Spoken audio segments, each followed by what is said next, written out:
Welcome to Shirin's vlog. இன்றைக்கி நம்ம எங்கே போயிட்டுருக்கோன்னு பார்த்தீங்கன்னா ஒரு பிரைடுக்கு மேக்கப் பண்ணுறதுக்காக தான் போகிறோம். லொக்கேஷன் வந்து குனியம்புத்தூர். நம்ம அங்கே ரீச் பண்ணிட்டோம். உள்ளே என்ட்ரி ஆனதுமே பார்த்திங்கன்னா நிறையா பேர்ட்ஸோட சத்தங்க கேட்கவே ரொம்ப பியூட்டிஃபுல்லாக இருந்தது.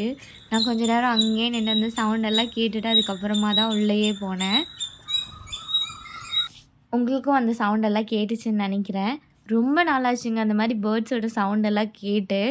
உள்ளே என்ட்ரி ஆனதுமே அந்த சவுண்டை கேட்கும்போது ரொம்பவே ரெஃப்ரெஷிங்காக இருந்தது.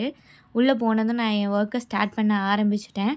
மேக்கப் பண்ணுறதுக்கு தேவையான திங்ஸ் எல்லாம் முன்னாடியே எடுத்து வச்சுட்டு இருந்தேன். நாங்கள் பார்த்திங்கன்னா ஒரு 6 o'clock போலவே ப்ரைடோட வீட்டுக்கு போயிட்டோம். 11 o'clock தான் ஃபங்க்ஷன். கொஞ்சம் ரிலாக்ஸாகவே பண்ணிக்கலாமே அப்படின்னு சொல்லி சீக்கிரமாகவே போயிட்டோம். இந்த கிளைண்ட்டு பார்த்திங்கன்னா எனக்கு ரொம்பவே கம்ஃபர்டபுளாக இருந்தாங்கங்க. எதை கேட்டாலுமே அக்கா அவங்க இஷ்டம்க்கா, உங்களுக்கு பிடிச்ச மாதிரியே பண்ணிதாங்க அப்படி சொல்லி எல்லாத்தையுமே நம்ம பொறுப்புலேயே விட்டுட்டாங்க. ஐ மேக்கப் மட்டும்தான் ஃபினிஷ்ட் ஆகிருக்கு. ஹேர் ஸ்டைல் பார்த்திங்கன்னா ஒரு மெஸ்ஸி பன் அந்த மாதிரி தான் கேட்டிருந்தாங்க. நம்மளும் அதே மாதிரியே பண்ணியிருந்தோம். அது கூடவே கொஞ்சம் ஃப்ளார்ஸ் எல்லாம் வச்சு டெக்கரேட் பண்ணணும் அப்படி சொல்லியிருந்தாங்க. நம்மளும் அதே மாதிரி பண்ணி கொடுத்துட்டோம். இதுதான் ஹேர் ஸ்டைலோட ஃபைனல் லுக்.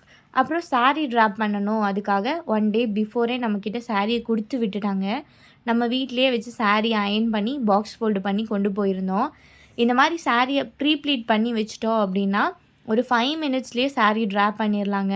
ரொம்பவே பர்ஃபெக்டாகவும் அது வரும்.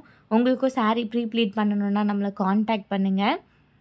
இவங்க தான் நம்ம ப்ரைடோட சிஸ்டர். அவங்கக்கிட்டேயே கோல்டெல்லாம் நீங்களே போட்டு விட்டுறீங்க அப்படி சொல்லி கொடுத்துருந்தோம். சரி ஒரு சென்டிமெண்ட்டாக இருக்கட்டுமே அப்படி சொல்லி அவங்க கையிலே கொடுத்துட்டோம். அவங்களே எல்லா ஜுவல்ஸையும் போட்டு விட்டுருந்தாங்க. நான் வந்து ஜஸ்ட் அதை த்ரெட்டை வச்சு செக்யூர் பண்ணி மட்டும் கொடுத்தேன். ஜுவல்ஸ் எங்கேயும் நகர்ந்துடக்கூடாது அப்படிங்கிறதுக்காக த்ரெட்டை வச்சு டைட் பண்ணி கொடுத்துருந்தேன். ஃபைனல் லுக் பார்த்திங்கன்னா சூப்பராகவே வந்திருந்தது. அதோட ப்ரைடோட ரிவ்யூ கேட்டுருங்க.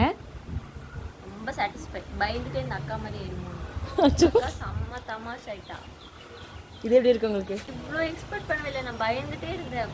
ஹேர் எல்லாம் அப்படியே இருக்கு. Thank you very much. Thanks for watching. Bye bye.